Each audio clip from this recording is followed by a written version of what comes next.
Morning students. 12th class में ये chapter number 9 है अंतर्राष्ट्रीय व्यापार।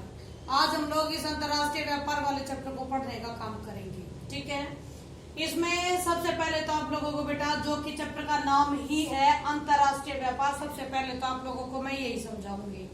अंतर्राष्ट्रीय, अंतर्राष्ट्रीय शब्द का मीनिंग होगा जो विभिन्न देशों के बीच में आपस में हो। एक राष्ट्रीय होता है वो देश के अंदर होता है, एक अंतरराष्ट्रीय होता है जो देश के बाहर के हिस्सों में होता है। ठीक है, विभिन्न देशों के साथ होता है। तो ये आप लोगों का है अंतरराष्ट्रीय व्यापार, यानी ऐसा व्यापार जो विभिन्न देश एक दूसरे के साथ करते हैं। आज हम लोग इसकी शुरू से लेकर आखिर तक की सारी डिटेल पढ़ने वाले हैं। ओके, तो सबसे पहले बेटा हम लोग व्यापार शब्द का ही मीनिंग समझेंगे कि आखिरकार व्यापार होता क्या है। वस्तुओं और सेवाओं के स्वैच्छिक, स्वैच्छिक शब्द का मीनिंग होता है अपनी इच्छा से किया हुआ। ठीक है, वस्तुओं और सेवाओं के स्वैच्छिक आदान प्रदान को व्यापार कहते हैं। ठीक है, दोबारा फिर सुनो, वस्तुओं और सेवाओं के स्वैच्छिक आदान प्रदान को व्यापार कहते हैं। हमेशा व्यापार लाभ कमाने के उद्देश्य से ही किया जाता है। ठीक है, व्यापार करने के लिए अगर व्यक्ति घर से निकलता है तो वो सिर्फ एक ही उद्देश्य को ध्यान में रखते निकलता है कि मुझे लाभ कमाना है। अगर मैं कहीं 2 रुपए लगा रहा हूं तो मुझे वहां से 4 रुपए बनाकर पैसा निकालना है। ठीक है, तो आप लोगों का ये व्यापार का मीनिंग है और बेटा व्यापार का मेन उद्देश्य लाभ कमाना है। ठीक है, इसके बाद है व्यापार 2 स्तरों पर किया जाता है। 2, एक तो राष्ट्रीय स्तर पर, राष्ट्रीय स्तर पर यानी देश के अंदर ही, एक राज्य से दूसरे राज्य में, दूसरे राज्य से तीसरे राज्य में, या फिर एक राज्य सबके साथ करता हो। ठीक है, दूसरा है अंतर्राष्ट्रीय स्तर पर। अंतर्राष्ट्रीय स्तर यानी जिसमें हम लोग अपने राष्ट्र की सीमा, अपने देश की सीमा के बाहर अलग अलग देशों के साथ हम लोग व्यापार करते हैं। ठीक है, इसको हम लोग बोलेंगे अंतर्राष्ट्रीय स्तर पर किया गया व्यापार। ठीक है, दोबारा सुनो, राष्ट्रीय स्तर पर यानी देश के अंदर ही विभिन्न राज्यों के साथ किया गया व्यापार, जबकि अंतर्राष्ट्रीय स्तर पर आएगा कि देश के बाहर अन्य देशों के साथ किया गया व्यापार। ओके, इसके बाद बेटा आदिम समय में व्यापार। आदिम समय यानी कि पुराने समय में व्यापार कैसा होता था। हम लोग ये बिल्कुल नहीं कह सकते कि व्यापार अभी होना शुरू हुआ है, व्यापार पहले कभी होता ही नहीं था। भाई व्यापार तो स्टार्टिंग से ही होता है। एक ये कह दो कि ज्यादा पुराने समय में जब व्यक्ति आप लोगों के आदिम कालीन थे, ठीक है, जब बेहद पुराने थे, ये खाना बदोश थे लोग, उस वक्त हम लोग ये कह सकते हैं कि इस तरह की कुछ नहीं होती होंगी गतिविधियां, लेकिन व्यापार हमेशा ही होता रहा है। ठीक है, आदिम समय में ये व्यापार आपका वस्तु विनिमय, वस्तु विनिमय प्रणाली के माध्यम से होता था।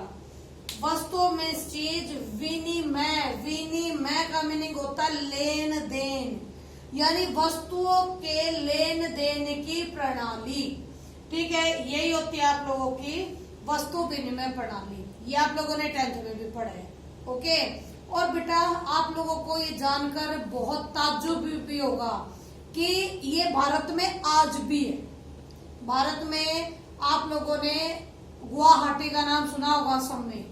ठीक है, उससे 35 किलोमीटर दूर है जोगिडोर। यहाँ पर आज भी जो जनजातियां हैं ये महीने में एक बार एक दूसरे के साथ एक जगह पर इकट्ठे होते हैं और वस्तु विनिमय प्रणाली के माध्यम से वस्तुओं के लेन देन करते हैं। ठीक है, इसके बाद बेटा अंतर्राष्ट्रीय व्यापार का इतिहास कि अंतर्राष्ट्रीय व्यापार क्या आज का है या बहुत पुराने समय से लेकर आज तक का है।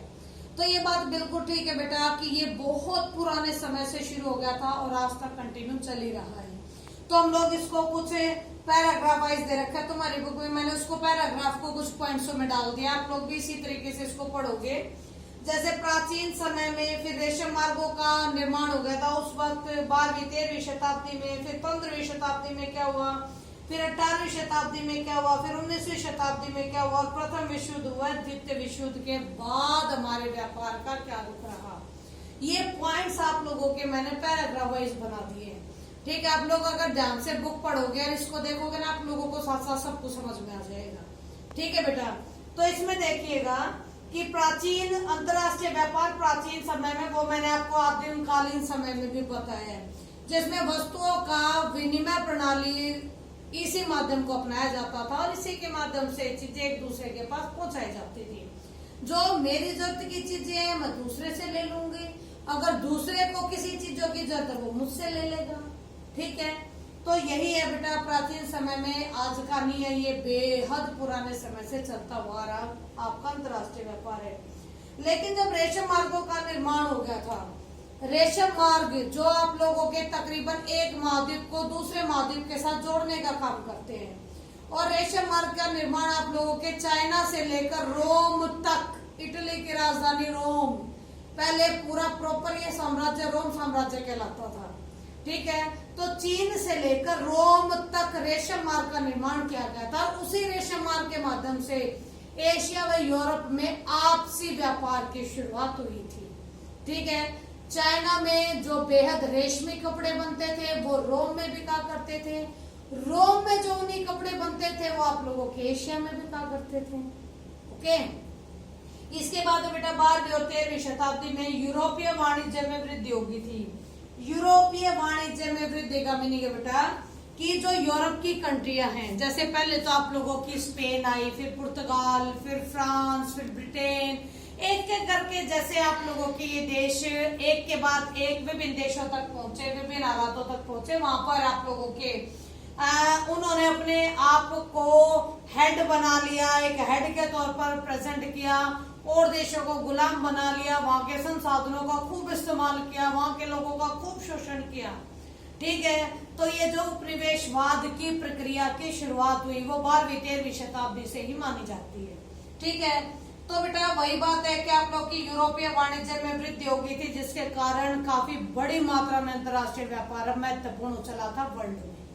ठीक, लेकिन 15वीं शताब्दी की हम लोग यहाँ बात करेंगे। 15वीं शताब्दी में भी वही है, खूब खून चूस रही है यूरोपीय कंपनियां, खूब तंग किया जा रहा है यूरोप के देशों द्वारा एशिया के, अफ्रीका के, दक्षिणी अमेरिका के देशों को। ठीक है, यहाँ तक कि तुम्हारा यूएसए जो आज वर्ल्ड की महापावर है, ये भी कभी ब्रिटेन का उपनिवेश हुआ करता था। ठीक है, तो ये जो बहुत सारे देशों हैं जो आपके एशिया में, अफ्रीका में, दक्षिणी अमेरिका में, उत्तरी अमेरिका में है, इन देशों में खूब यूरोपीय देशों ने हड़कंप मचाया, खूब लोगों का शोषण किया है, खूब वहां के संसाधनों का इस्तेमाल अपने लिए किया है। इसी में 15वीं शताब्दी में एक प्रथा जुड़ गई, जिस प्रथा को हम लोग दास प्रथा का नाम देते हैं। दास प्रथा यानी दास बनाकर लोगों को काम कराना। ठीक है, इसमें सबसे ज्यादा बुरे हालात आपके अफ्रीका के देशों के बने, क्योंकि यूरोपीय देश जो थे वो अफ्रीका से लोगों को लेके जाते थे खरीद कर, प्रॉपर लोगों को बेचा जाता था। एक ऐसा मेला लगता था जिसमें लोगों को बेचा जाता था। यहाँ से ये यूरोपीय कंपनियां लोगों को उठाती थी और यूरोप के देशों में या फिर उत्तरी अमेरिका के देशों में इनको बेच दिया करती थी। जो इसको खरीद लेता था आजीवन उसी का दास बन के रहता था। अब वो उसके साथ चाहे अच्छा व्यवहार करे चाहे बुरा व्यवहार करे। ठीक है, अब जिसने खरीद लिया उनका तो काम चल रहा है, लेकिन बेटा इस प्रथा ने पूरे तुम्हारे जो अफ्रीका महाद्वीप है उसको छिन्न भिन्न करके रख दिया था, क्योंकि नहीं मालूम था कि पति कहाँ जा रहा है, कौन खरीद रहा है, पत्नी को कौन खरीद रहा है, बच्चे कहाँ किसके पास पहुंच गए हैं। यानी जितने बुरी थी ये दास प्रथा उतने ही बुरे इसके परिणाम भी थे। ठीक है, चलो आगे चलते बेटा। ये है 18वीं शताब्दी। 18वीं शताब्दी यानी 1730 का दशक, जब इंग्लैंड में पहला कारखाना खुला था। ऐसा खुला कि 1800 तक आते आते बहुत बड़ी संख्या में केवल यूरोप के देशों में नहीं, जिन जिन देशों में इन्होंने अपने उपनिवेश बना रखे थे उन देशों में भी अपने कारखाने खोलने शुरू कर दिए थे। और जैसे ही औद्योगिक क्रांति की शुरुआत हुई भाई, बहुत बड़े लेवल पर अंतर्राष्ट्रीय व्यापार शुरू हो गया। क्यों? क्योंकि कारखानों में सामान ज्यादा बनने लगा। अब सामान ज्यादा बनेगा तो बेचने के लिए उन्हें अलग अलग जगह चाहिए, और जब उन्हें अलग अलग जगहों की आवश्यकता पड़ी तो सीधी सी बात है भाई कि व्यापार अपने पैर पसारेगा। अब एक कंट्री की सीमा रेखा को लांघ कर अन्य देशों तक अपने सामान को पहुंचाने का काम करेगा। ठीक है, इसके बाद आया आप लोगों की 19वीं शताब्दी। 19वीं शताब्दी में भरपूर विभिन्न तरह की सूचना प्रौद्योगिकी कह लो, आप लोगों के कंप्यूटर बोल लो, या फिर आप लोगों के इंटरनेट की व्यवस्था बोल लो, यानी इतने बड़े लेवल पर एक के बाद इतने सारे आविष्कार और एक के बाद एक खोज, नई नई टेक्नोलॉजी, इन सब ने व्यापार की रफ्तार को बेहद तेज कर दिया, जिसका आज परिणाम हमारा वैश्वीकरण है, ग्लोबलाइजेशन जिसको आप लोग बोलते हो। ठीक है, तो वैश्वीकरण की शुरुआत इसी अंतरराष्ट्रीय व्यापार की ही देन है। ओके, हमारे प्रथम विश्व युद्ध और द्वितीय विश्व युद्ध के बाद अंतरराष्ट्रीय व्यापार उन हलकों में पहुंचा जिन हलकों में हम आज विकास करते हैं। इसमें अंतरराष्ट्रीय व्यापार के लिए एक प्रॉपर आप लोगों का थोड़ी सी दे रखा है कि WTO का निर्माण हुआ, वर्ल्ड ट्रेड ऑर्गेनाइजेशन का निर्माण हुआ। ठीक है, जो कंटिन्यू विभिन्न देशों के अंतरराष्ट्रीय व्यापार के लिए नियम बनाता है, उन्हें कंट्रोल करता है, उनके विवाद वगैरह सुलझाता है। ठीक है बेटा, आई होप आप लोगों को ये सारा समझ में आ गया होगा, और फिर भी नहीं आया तो बेटा आप लोग मुझसे डायरेक्ट पूछ सकते हो। Thank you very much.